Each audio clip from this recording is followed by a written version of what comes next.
I'll record that, and then I'll grab the other recorder very quickly. You want me to just get started? All right, guys, so we're about to get started. He's just getting a second recorder, but inshallah we'll start in 5 seconds, inshallah. So bismillah, walhamdulillah, wassalatu wassalam ala rasulina, wa ala alihi wa sahbihi wa sallam. So we're going to continue with our series on the heroes of Islam, and this is our 7th installment, and so far we've covered many figures. We've covered Abu Bakr, Umar, Uthman, Ali, Zubair ibn al-Awwam, Sa'd ibn Abi Waqqas, and many others. We've covered Abu Huraira, and the door just opened. We close that so we can protect the audio. And there's no video footage for this recording because of just the way that we set it up. It's not Zoom, it's using Streamline or whatever, but you guys are here live, that's no problem. Just letting people know in the recording that the reason why there's no camera is because of the software we're using and a different computer at the moment. But anyway, there'll be audio and possibly the PowerPoint in the background. You just won't have me and the camera yelling at people. You won't be able to see that. So anyways, today we're going to talk about the 3rd and 4th of the great Imams. You've already discussed Imam Abu Hanifa and Imam Malik, and now we're going to cover Muhammad ibn Idris al-Shafi'i and Ahmad ibn Hanbal, the 2 of the latter 4 of the great Imams. These are not the only Imams, and these are not the only founders of madhahib. There are probably at least 16 major madhahib that existed in the early, let's say, 3rd to 5th century, but the reason why these 4 are still around today has to do with the number of students that they had. And because their students continued to propagate these madhahib, then these 4 stood the test of time. And so they've all been around for roughly about 1,000 years now. So next slide.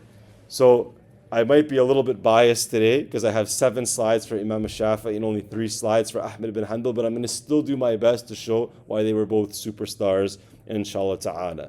Imam Muhammad ibn Idris al-Shafi'i, he was born in the same year that Abu Hanifa died.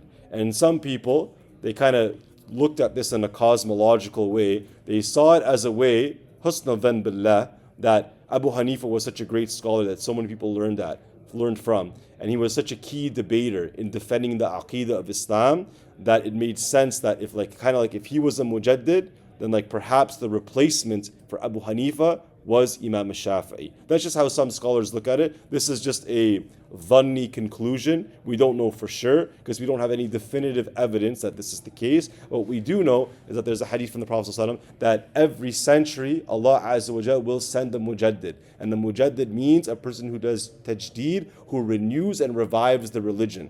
So that means that if people are misunderstanding different aspects of the faith, then every century Allah Azza wa Jal will appoint somebody and he will be the person to clarify the misconceptions and misunderstandings that Muslims are having. And there are many examples. Inshallah, we'll maybe talk about some other mujaddideen later on in the course, like Salah ad-Din al-Ayyubi, like Imam Hujjat al-Islam, Imam al-Ghazali or Abu Hamid al-Ghazali. Imam al-Shafi'i is also listed as one of the mujaddideen, and some people say he is the first of all the mujaddids. Question? Yeah, where could I find that hadith about mujaddids? I could send it to you.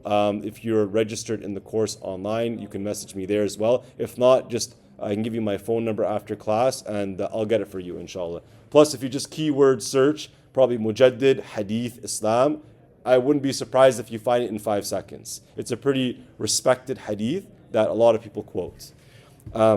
So regarding Imam al-Shafi'i, he was born in the year 150 after Hijri. So 150 years after the migration from Mecca to Medina, and he was born in Gaza. He was born in the place where there's obviously a lot of turbulence and a lot of fighting and a lot of bombardment. So he was born in Gaza, and within the 2 first years of his life, his father passed away, rahimullah. And so, question? Was it called Gaza back then, or was it just there? I don't know 100% for sure, but according to the sites that I checked, they referred to it as being Gaza.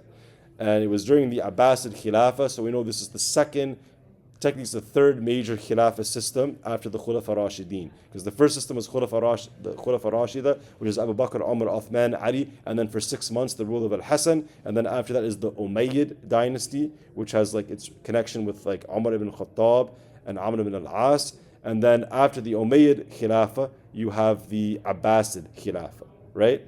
And some would argue goes all the way back to Abdullah ibn Abbas, but the point is this is the third major political dynasty in Islamic history. After the Abbasids would be the Uthmaniyun, the Ottomans, and after them, no Khilafah for about 101 years, because the Khilafah was destroyed in 1924 on March 3rd. That's when the Abdul Hamid Athani, the second of the Abdul Hamid family, he was ousted out of Turkey and he was replaced by Ataturk, who was obviously a secular human, calling for essentially man-made law.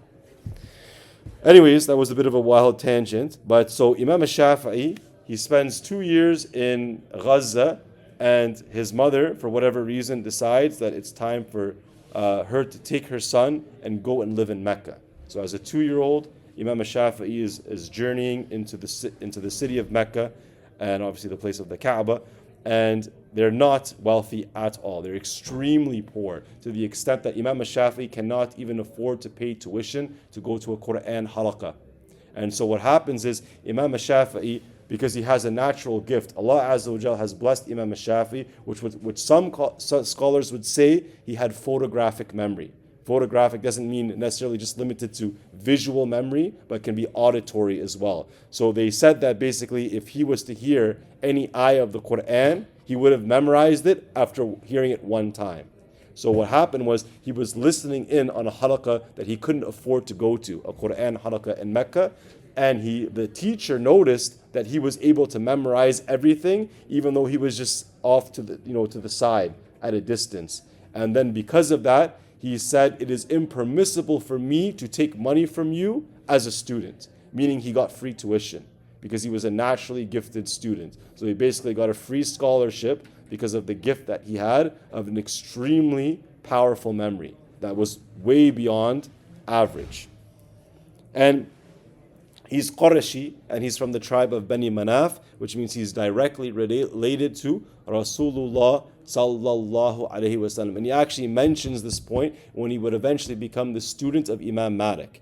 During his lifetime, his early childhood, Imam Malik was the greatest scholar of Medina. There would come a time in his childhood where he would travel from Mecca to Medina, where he could study directly under Imam Malik. And one of the first things that he mentions to Imam Malik is that Ana Qurashi, I am from Quraysh, right? Meaning he's attributing himself directly to the lineage of Rasulullah sallallahu alaihi wasallam. And he also came with a letter from the governor. And before he even met Imam Malik, he had already memorized the entire Quran by the age of 7.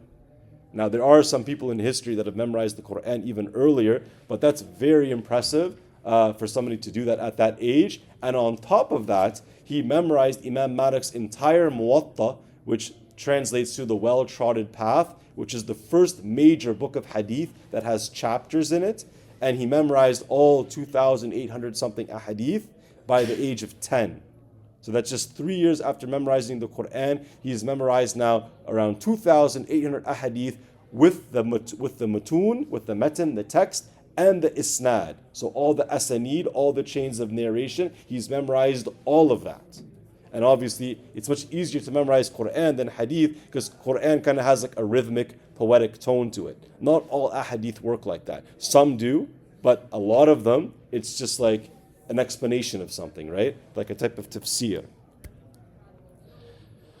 So I already explained a lot of this stuff already. I just kind of went from memory, from the top of my head. So this is basically just talking about how he memorized the Quran at age 7, how he was basically getting free tuition because of his amazing memory and his life in Mecca. And what I mentioned about the hadith. So, 1861, not 2,800, but 1,861 hadith, which is still very impressive to complete this by the age of 10. And his mother would also, in his lifetime, tell him to go live amongst the Bedouin Arabs.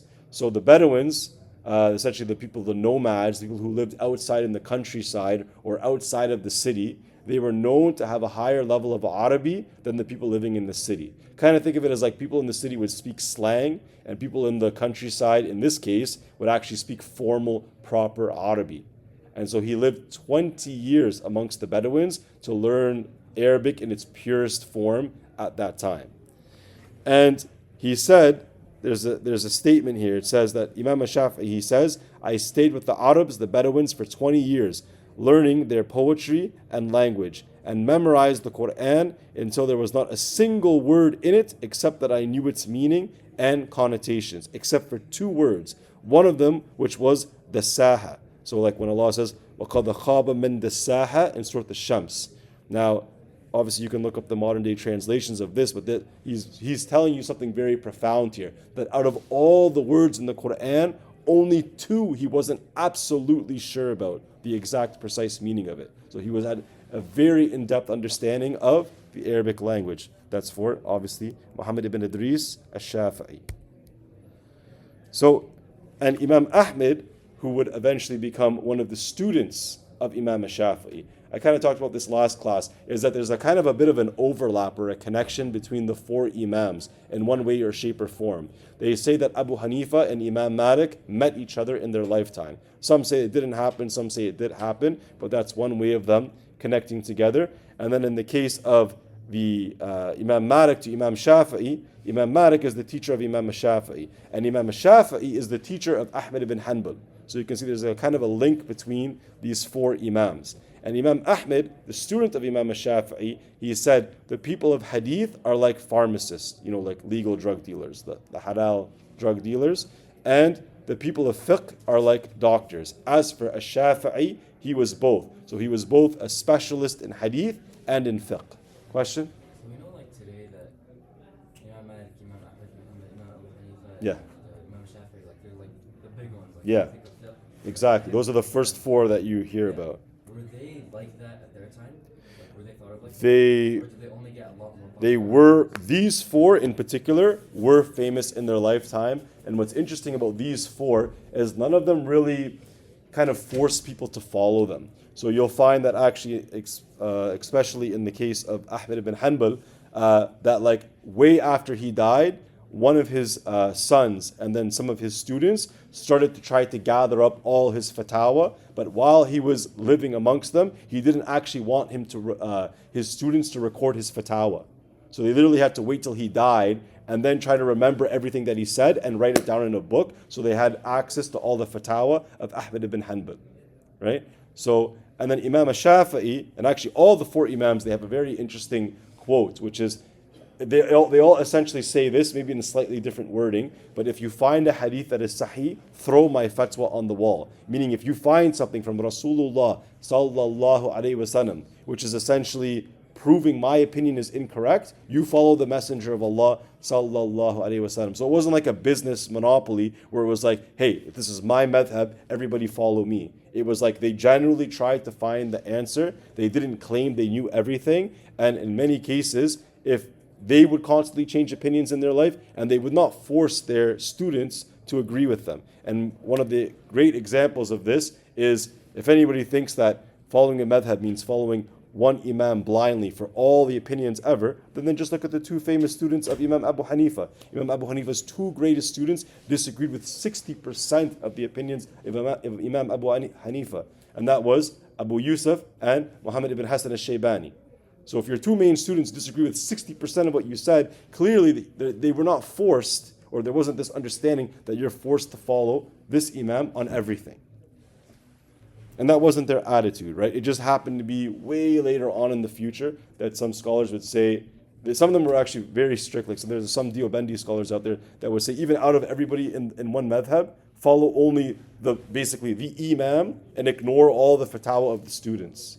Like, this is just kind of a bit on the extreme side, right? So the way I kind of look at it is like the imams, whoever is a qualified mujtahid, they're all experts. And we evaluate the views of the experts. But in the very beginning, it's good to learn from one specific madhab, because then you just kind of have more clarity, and you don't have to kind of put yourself in a situation where you can't weigh and justify all the evidences just yet. But in the future, there'll be times where you're going to do a bit of comparative analysis. It's just kind of a gradual process, though. So Imam Malik, as we said, like he wrote the Muwatta, and so Imam Shafi'i, he goes to finally meet up with Imam Malik at the age of 16.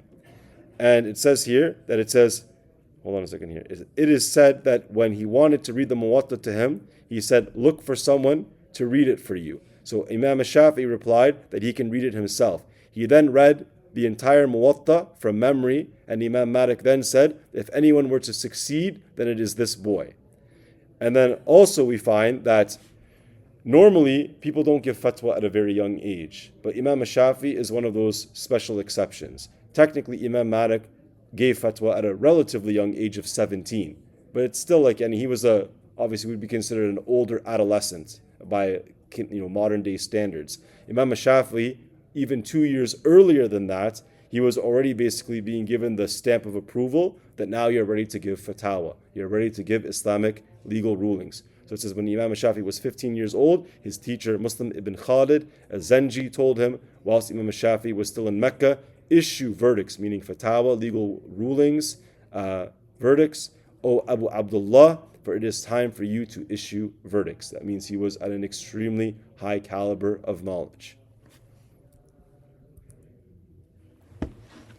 And there's a very old forgotten science of Islam that I have never heard of anybody even teaching it anymore. But at the time of Imam Shafi'i, this was actually a real thing. It was called ilm al-firasa. And ilm al-firasa meant, and to be honest, even though I don't have a book about this, I can kind of actually see this in people sometimes, is, you look at a person and you can almost kind of judge the intelligence of a person or even the credibility. Or sometimes you look at a person's face and you can see if this person is a truthful person or if this person is a liar or if this person is deceptive. And it's as if there's something built into the face that is telling you the personality of the person before they even speak. So this science was a science in the time of Imam Shafi'i, and it was called ilm al-firasa. It was the science of you just looked at a person and you could find out a lot about who this person was without them even opening their mouths.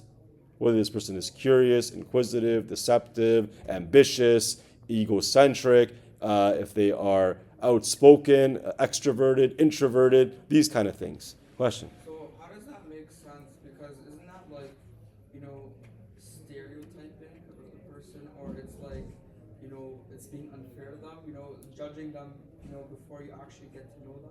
We're not saying that you shouldn't try to understand a person by talking to them. We're saying is that there are signs in the face of a person. And actually, this has actually been scientifically proven in our times. So they've done studies. Actually, I don't like to watch a lot of YouTube shorts, but I came across a YouTube short one time, and it was saying that people are actually ridiculously accurate in judging if a person is extroverted versus introverted. They were almost right every single time. They were shown images of random people that they didn't even know. And then they could just tell by looking at the person, this person's outspoken, this person's shy and introverted. And it's like as if it's something we instinctively can see in other people. And you've actually probably done this in your own life many times. You've walked up to somebody, you've never seen them before, and you can tell this person's a shy person. This person is very outspoken without even uttering a word to them. Question? Can you give me an example? Like, I could tell right now that actually most of you guys you're either kind of like in the middle of introverted to extroverted or more towards the introverted side. I can tell from looking at all of you. The most extroverted out of all of you is this guy right here, out of all of you. And if you want, I'll try to dig up the little YouTube research thing about this issue. But whenever, for example, I go into a car dealership, I want you to analyze the face. There's a specific way that the face of a salesman looks like, and they're all outspoken because it's part of the job. And they all have that face. And I literally just bought a Kia Seltos a week ago. And right away, I just looked at the guy and that's a salesman, that's a salesman. And I knew right away. And and if I went looked at where the secretaries were, I could tell they were more on the introverted side. If I looked at the mechanics even, I could tell that they were more introverted than the extroverted salesman without uttering a word to them. You can just tell by looking at somebody. It's not according just to me. This is just based on modern day science. Okay, so you say by looking at a person, what physical features of the face indicate this?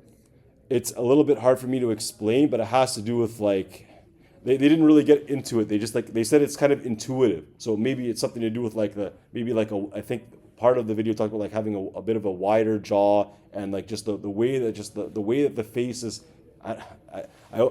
Like, you know when somebody is nervous and shy, they kind of like bring their face together a bit. They kind of close their face a little, and they kind of look down a little bit more. They don't have like kind of like an upright face. Their chin isn't upward, it's not protruded. They don't have this kind of like, I'm ready to take on the world look on their face. You can see these subtle changes. It's even a bit in the body language, not even just all in the face. It's more body language rather than how the actual person looks like. But like, for example, I know we're going on a wild tangent now. I'm a teacher, right? So I see a lot of faces. I've probably taught over 1,000 people from the elementary school, right? I could tell right away the new students that I had, one girl was super shy. She didn't even open her mouth yet. It just was written all over her face. She just looked so awkward, and she felt like she could tell she did not want to talk. She hadn't even said anything yet. And I happened to be 100% accurate in understanding this. And not only that, there are some people in the classroom that they had this kind of like protruding chin and kind of like this like wider cheekbone look and like this kind of more of an upward kind of like shoulder kind of look. And they kind of looked like they were the talkative type. And right away I was like, that person's talkative. And then when it came time to oral presentations, they were all super outspoken in their presentations. They weren't nervous, they weren't stammering around, and it was very consistent. And honestly, I'm trying to articulate to you the signs, but they said with this recent study that was done in the last, it was in the last 10 years, where they just randomly took photographs of people and asked them, is this person introverted or extroverted? And they already knew the answers, the people who were doing the study. The people themselves didn't necessarily were able to explain how they knew this, they just knew that they knew it, right? So back then, it was probably actually like something that you could actually like see the specifics, right? Like they could tell you exactly the morphology. If they have this trait, extroverted, this trait, introverted, this trait, truthful, this trait, deceptive, right? Anyways, that's the best I can tell you about it. All I know is it was a science, and it seems like people are saying it's still a science today, although we don't fully understand it. So Imam al-Shafi'i, he, like the other Imams, were not, stubborn to never change their mind on the opinions that they followed. And this is probably the most obvious with Imam al-Shafi'i. Because Imam al-Shafi'i, when he was a student under Imam Malik, he adopted many of the opinions of Imam Malik, but he actually wrote a refutation letter afterwards about Imam Malik's position on Ahl al-Amal al-Madina. And so clearly he disagreed with one of the major usuli principles of the Maliki madhab. But he took a lot from the Maliki school. And then later on, when he would study under one of the two major students of Imam Abu Hanifa, which was Imam Muhammad ibn Hasan al-Shaybani, he took a lot of the viewpoints and the opinions of the Hanafi madhab, and he sort of made a merger between them. And we spoke last week about Abu Hanifa and Imam Malik's madhabs, that one school was kind of known as Ahl Ra'i, the school of opinion. And they used to focus more on Quran and Qiyas, making analogies and looking at cases in the Quran and trying to apply them to future situations. And then in the Maliki madhab, it was more based on the Ahl Hadith approach. If there's a hadith about it, then we'll look at it. But we're not going to look at hypothetical situations. And it has been said that the Shafi'i madhab was supposed to be a balance and a merger between the two, of using both the Quran and Qiyas, and also using the literalist or the kind of like the textualist approach of just what does the Quran and Sunnah say. And you can see obviously all of that is present in the Shafi'i madhab. And in the case of Imam Ahmed, there's a little bit more of a leaning towards the Ahl Hadith side of things. So you'll find that in the Hanbali school, they use Qiyas, but they kind of treat it as like a last resort and like as a darura. And you'll find some of the Hanbali scholars actually saying this. Like they allow Qiyas, but it's kind of used as like a last resort if there's nothing else. And in the Hanbali school, they would prefer to take a weak hadith in many cases over doing Qiyas, because at least now you have some textual evidence. Question? You answered it. It was about where does the Hanbali school stand? Yeah. So there's a slight difference here. Like the Hanbali school, it includes everything that I just said. And in the modern day context, both the Hanafis and the Malikis and the Shafis and the Hanbalis, they all have Qiyas.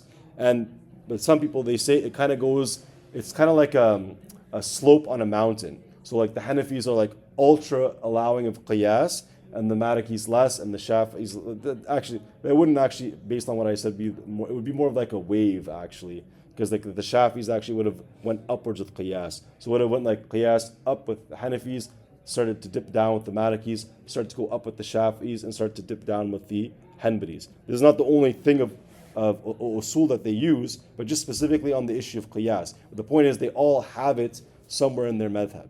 Then there are other issues and things that they prioritize over others. Well, like, for example, now, like these days, right? Let's say back in the time of Abu Hanifa, they never had airplanes or any jets, right? Right. So maybe like I still recall maybe 1 or 2 years ago we were talking about it, the same thing. So you were saying like they hypothesized, like let's say there's flying carbon, for example. Yes. So like in these days standards, right? Isn't it like helpful that they actually did that? Because now we know what to do. Definitely. And there's nothing wrong with doing qiyas, especially if you don't have a direct ayah or hadith that is talking about that specific case. A lot of the Quran is it's general. And a lot of ahadith are like that as well. And there's a wisdom behind that. Some people, they try to say, why isn't it that the Quran and Sunnah, it just tells us exactly how to do everything with no flexibility, and then there would be no confusion. Wouldn't that be better? The fact that many of the ayat and ahadith are dhanni, they're speculative, and they can allow for more than one interpretation, gives a timeless element to the Quran and the Sunnah. So it can apply to futuristic scenarios because of the generality of a lot of the ayat and the hadith. And there are more general ayat than there are specific. So this is obviously kind of an allowance, you could look at it that way.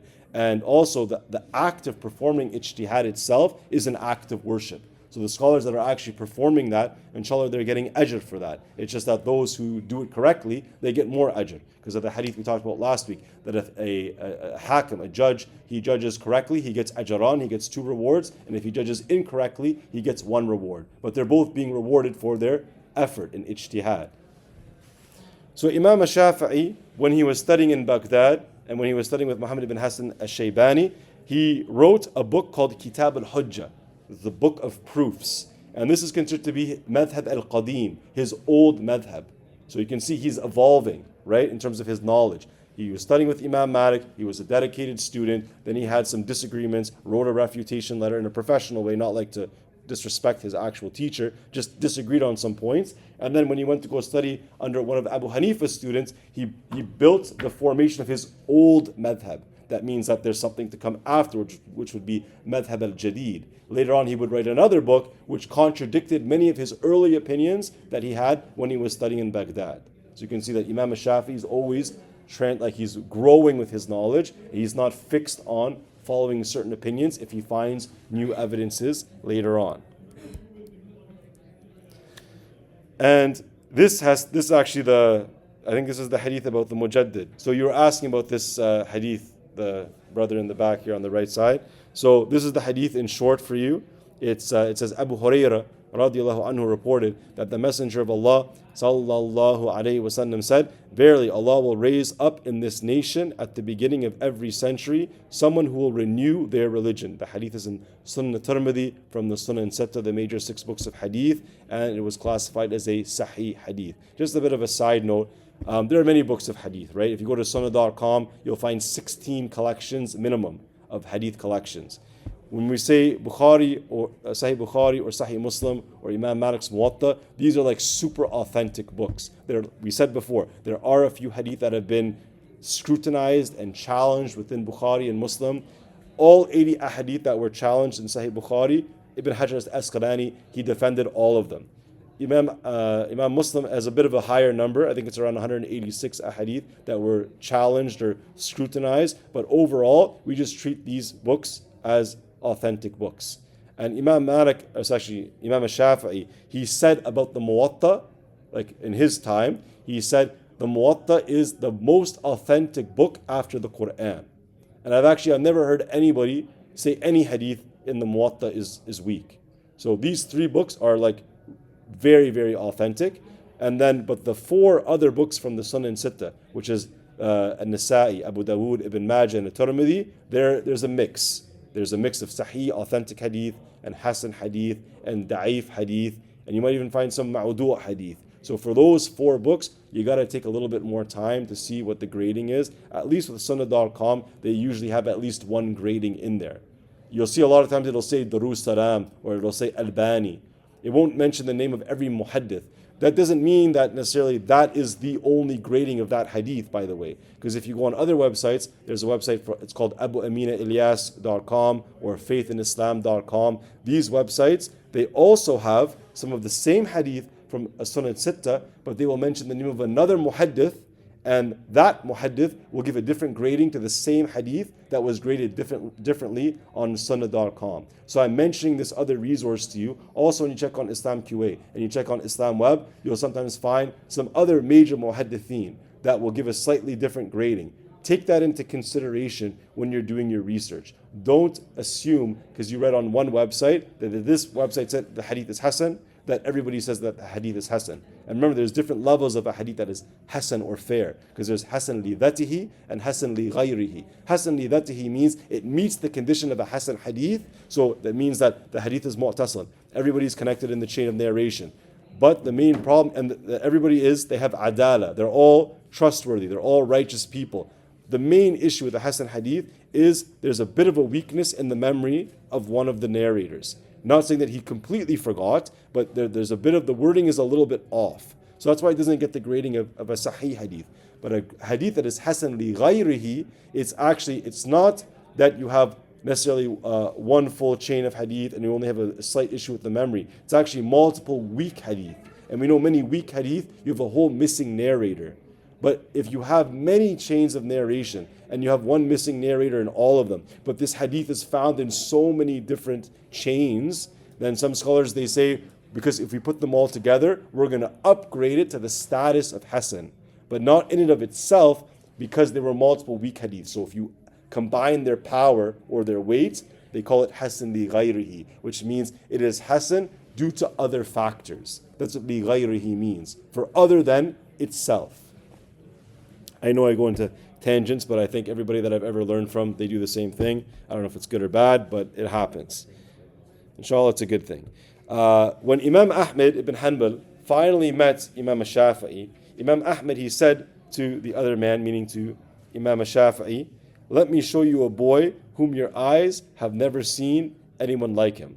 And Imam Shafi'i, mashallah, he had a very interesting way of getting around town. He always used to go around with a walking stick.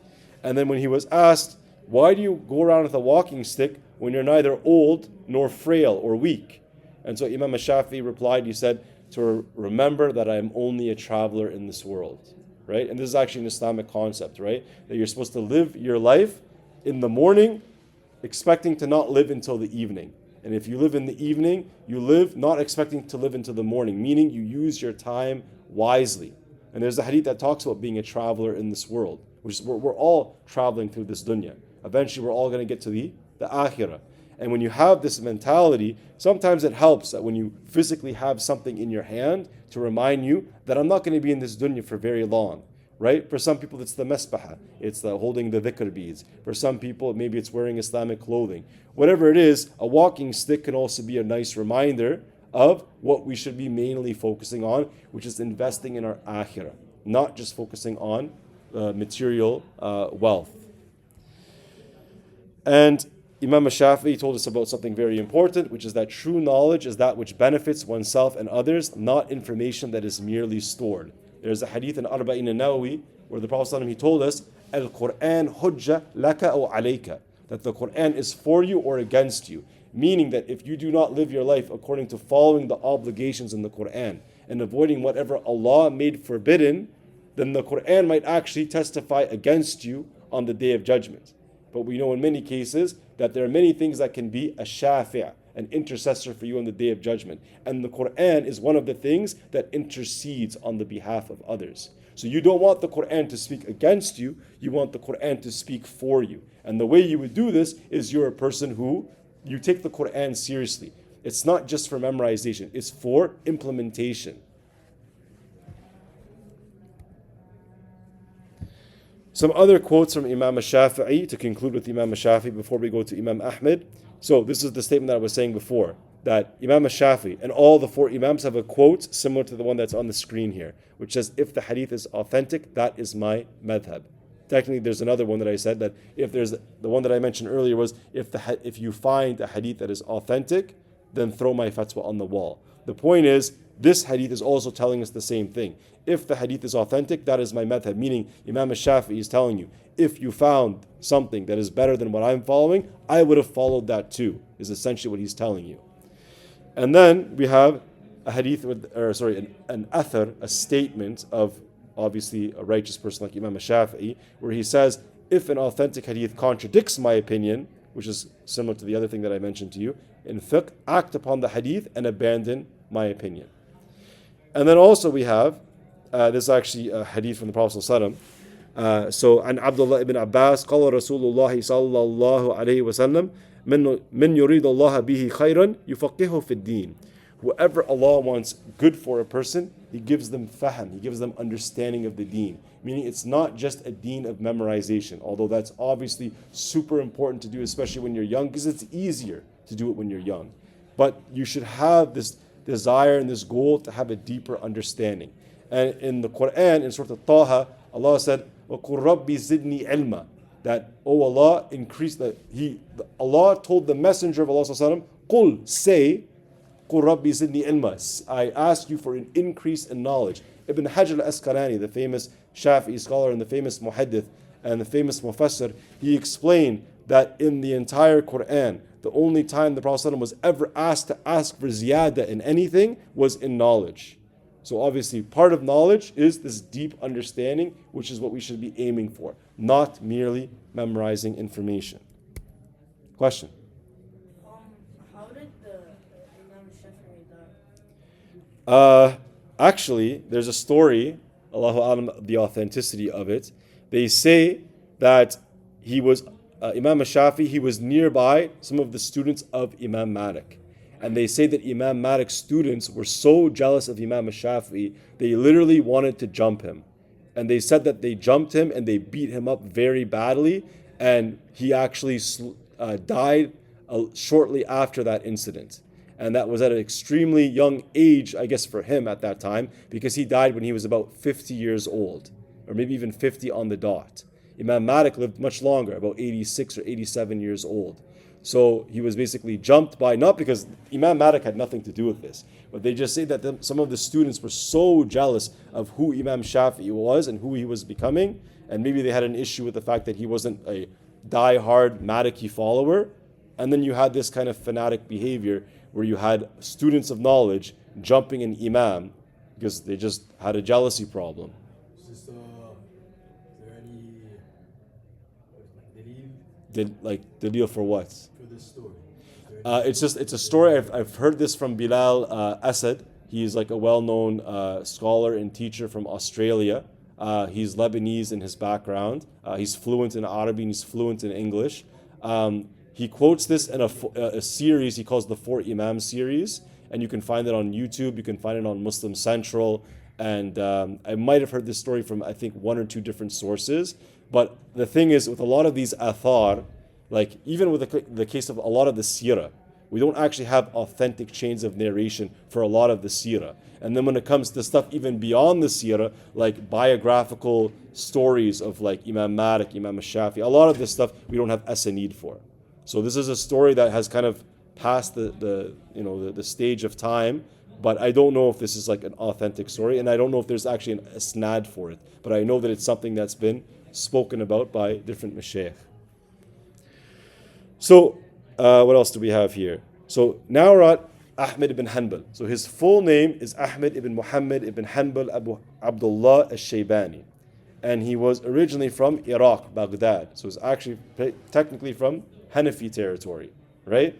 And Imam Ahmed, he studied extensively in Baghdad. And Baghdad would end up becoming the it would be the intellectual central headquarters for the entire Muslim Ummah, because it was the capital of the Abbasid Khilafah during the Golden Age. So actually many people used to flock to Baghdad in search of knowledge. And it wouldn't be just limited to fiqh, it could be like knowledge of science, like astronomy, botany, like knowledge of surgery, astronomy, a whole bunch of different things. Obviously, there's a difference between astronomy and astrology. Astronomy is studying the stars and outer space. Astrology is the one that we have a problem with in Islam, which is the idea that you think that the stars can tell the future. That's definitely not acceptable in Islam. But I'm talking about the other kind, which is like studying space and stuff like that. What else? So he memorized the Quran at a very early age. We don't actually have the age, but we know that it was at a young age. And we know he started to take studying Islam as a whole very seriously at the age of 14, especially the study of hadith.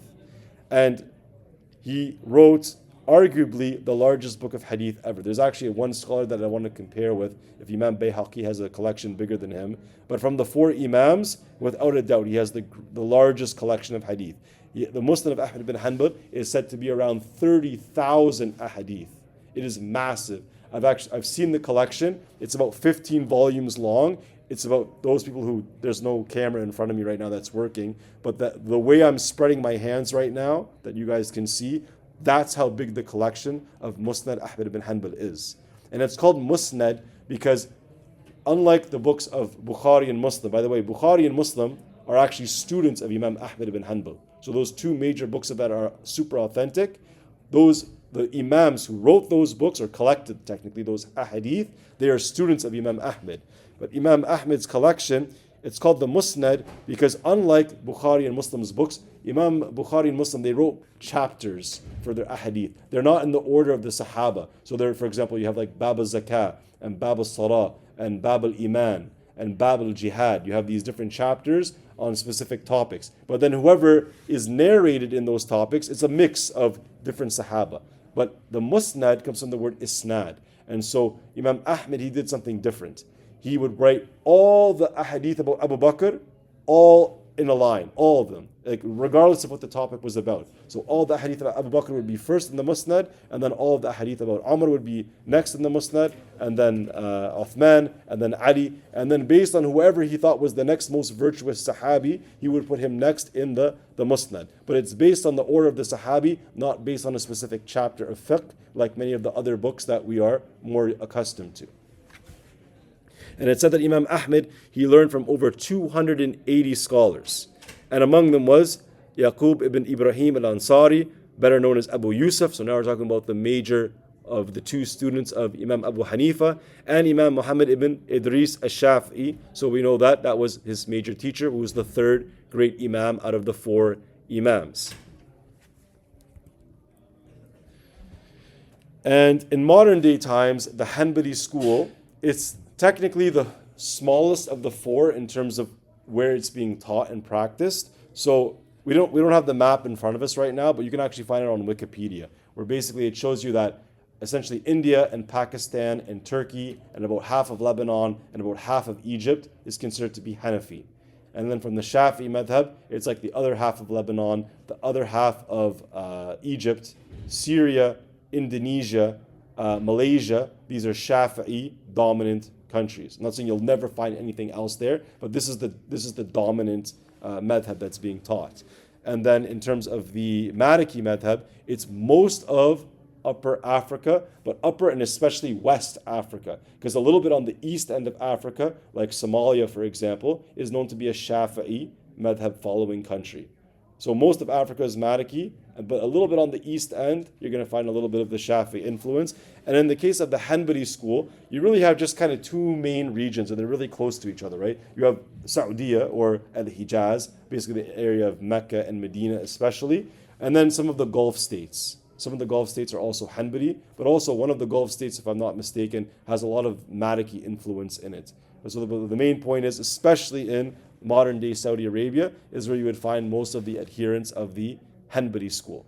And then of course there's people in our times especially that they kind of do a comparative analysis. And this happens a lot in the West, more so than in the Middle East, because in the West, people come from different countries altogether, right? For what different reasons. Could be for civil war or war between two different countries, or maybe for business or work or whatever the reason was. But when you have people from all madahib living in the same place, as in the case of Canada and the USA, that's why you see a lot more entertainment around, maybe that's not the right word, there's a lot more tolerance towards mixing of the madahib because everybody's here type of thing, right?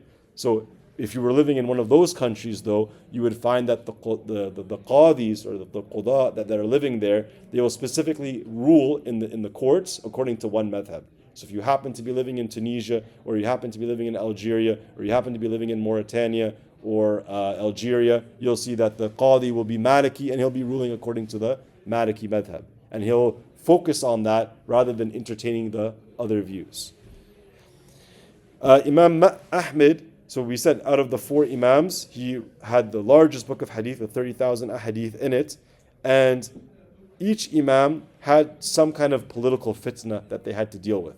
Abu Hanifa was almost forced to become a Qadi, but he found a way to get himself out of that position. He didn't want to be a Qadi. He didn't want to be an Islamic judge.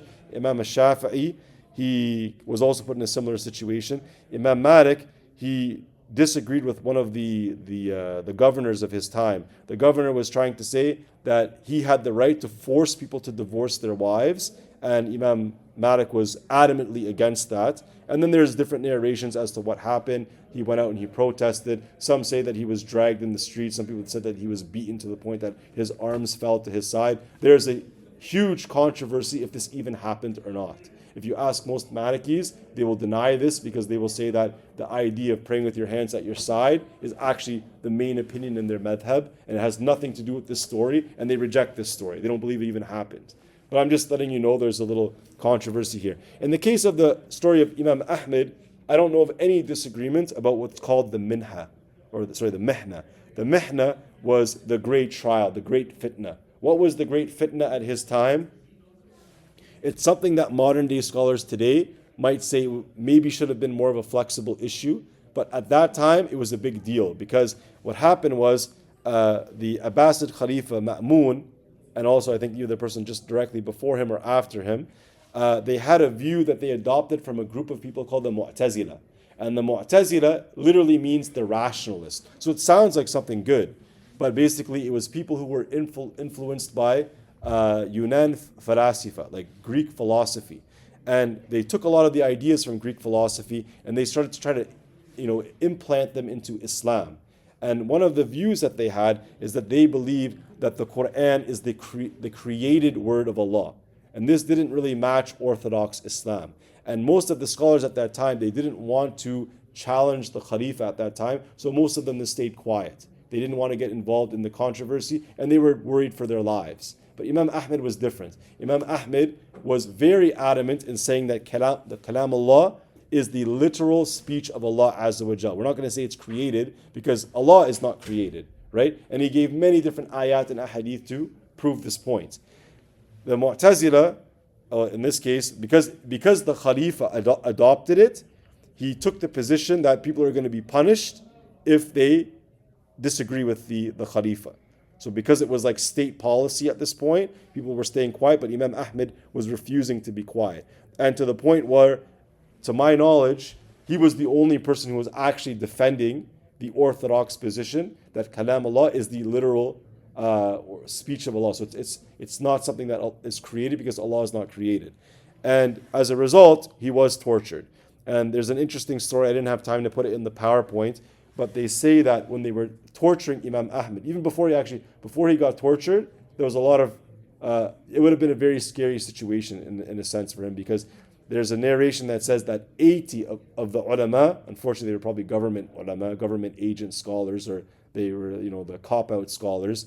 There were 80 scholars that gave fatwa that Imam Ahmed should be executed, that Imam Ahmed should be killed. So it's kind of a scary situation how politics can start to taint certain people. So Imam Ahmed basically has this fatwa death sentence from these 80 different scholars, and on top of this issue, now the torture begins. And Imam Ahmed, he probably could have just asked Allah Azza wa Jal to get him out of this situation, and maybe he would have got out of it. But he asked for something a bit different, which is a very unique dua that he made. He asked Allah Azza wa Jal, while he was about to be tortured, that, Ya Allah, just please do not let my awra become uncovered. And as the people were whipping him, there were people who were witnessing him being whipped in public, and they said that, I don't know if they said Wallahi or not, but they said, we saw the clothes of Ahmed bin Hanbal. They looked like they were going to fall off, and we saw his clothes coming back up and onto his body.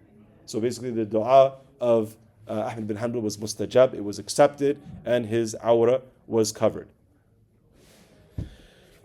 This is obviously, if out of all the 4 imams, the one that was probably prosecuted the hardest was Imam Ahmed.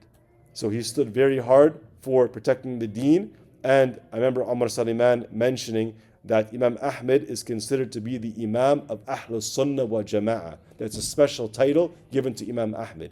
He is the Imam of the Sunni Muslims as a community, as a whole.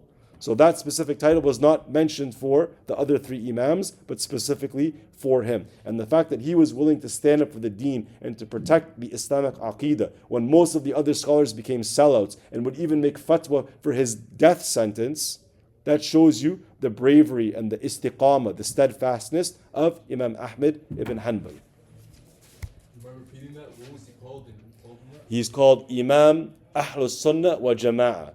And I remember Omar Saliman mentioning it in his the 4 Imam series. By the way, if you think about these 45-minute to 1 hour sessions are lengthy, Omar Saliman, he speaks for at least 2 hours about each Imam. I would say closer to 2.5 hours, but minimum 2 hours on each Imam. So if you guys feel like you didn't get enough out of this course on those 4 Imams and you want to learn more about them, there's a lot of stuff, both in book and video form. Right? There's a few books actually on the 4 Imams. They're about as thick as my palm sideways. Like there's some good resources out in the world. And as far as video footage, at least a 2-hour lecture each per Imam by Omar Saliman when he used to work for Bayna Institute with Nu'man Ali Khan. So Imam al-Shafi'i, I'm just going to do a quick time check. 9:26. So like roughly an hour. There's a little bit longer than most of our sessions. Usually they're about 45 minutes, but an hour is still not that bad. So Imam al-Shafi'i, he said about his student, Imam Ahmed ibn Hanbal, he said, I left Baghdad and I did not leave behind me anyone more virtuous, more learned, more knowledgeable than Ahmed ibn Hanbal. And then he said Ahmed ibn Hanbal was a leading scholar in many fields, in hadith, in fiqh, in Quran, in asceticism, which means to be a zahid, means to live a simple life. Like you're not living in luxury. You're not rolling around in a Mercedes-Benz, what is it, GLS or GLX, whatever the top model is. You're living a simple life. Which one is it? GLS, S-Class. So he was living the opposite life of the GLS S-Class. And in his taqwa, his piety, and in his knowledge of the Sunnah. There are some scholars of, I want to say mid-classical, who they kind of look down on Imam Ahmed, and it's not really fair because they try to, and even there's some modern day scholars today. I don't want to mention their names because I don't see that there's any adab in it, but I know of some that are like the GTA region, and or at least one of them for sure. And he said that no, I'm not going to mention what he said, but actually I will, but not the person. He basically tried to downplay Imam Ahmed and say he was just a scholar of hadith. He wasn't a scholar of fiqh. He wasn't a scholar of anything else. But you hear directly from Imam al-Shafi'i, who this scholar from the GTA, he praises the other Imams. He'll praise Abu Hanifa, he'll praise Imam Malik, he'll praise Imam al-Shafi'i. But he'll say Imam Abu Hanifa, he was just a scholar of hadith. But Imam al-Shafi'i himself is telling you he was a scholar of hadith, he was a scholar of fiqh, he was a scholar of Quran, he was a scholar of taqwa. So who should you trust? Some random guy from 2024 from Mississauga, or the guy who he's contradicting, which is the teacher of Imam Ahmed, who is Imam Muhammad ibn Idris al-Shafi'i. So it's really unfortunate because you'll find some scholarly books, some early comparative fiqh works, and you'll find that all of them will usually mention all 4 Imams, and they mention them equally and fairly and respectfully. But unfortunately, over the time, for whatever reason, there's like this slight, like almost like a distaste or disrespect for the Hanbali madhab, and it's unfortunately it's not something that people should be adhering to or trying to propagate. And if you looked at the early sources, you would see that that is not the way that the early scholars treated the Hanbali madhab. And people might say, and I've heard this actually from some, we'll just say some Lebanese people that I know, and they'll say, oh, the Hanbali madhab, it's so strict. Like, who on earth would ever want to follow the Hanbali madhab? The reality is, every madhab has stricter or tougher fatawa.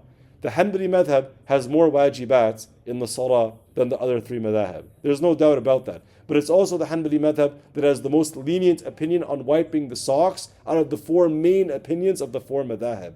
So I can find you easier and harder opinions in all the madhab. And when it comes to Salatul Jum'ah, the one madhab out of the 4 that says you can pray Salatul Jum'ah before the time of the adhan of Salatul Dhuhr is the Hanbali madhab. So don't think that just because somebody said, oh, this madhab is too strict. It's not like that. Each madhab has different conclusions on different issues. Each madhab has some easier and some harder rulings. We're not really supposed to be looking at the madhab like that, which one is easier in this and harder than that, but it's just natural that in the process of ijtihad, that there's going to be some easier and harder opinions in all of the different schools. It's not just specifically a Hanbali thing. We're almost all wrapped up. I don't know, if you have to take them, then you can take them. So Imam Ahmad ibn Hanbal, the person we said was Imam Ahl Sunnah wa Jama'ah, who basically he faced the mihna, the tribulation of being tortured in public to defend the aqeedah of Islam, or to defend the main orthodox position that Kalam Allah is Allah's actual speech and not something that is created.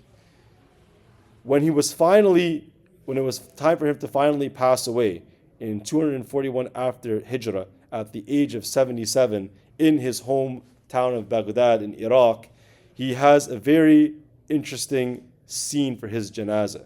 Because back then, I mean, there were a lot of Muslims at that time, right? But like to have this number of people at your funeral means that you were really something big and important at that time, right? There's even a hadith, if I remember correctly, that if you have at least 40 people pray your salatul janazah, that's a type of like, is it like a shafa'ah for you on the Day of Judgment? Does anybody know this hadith?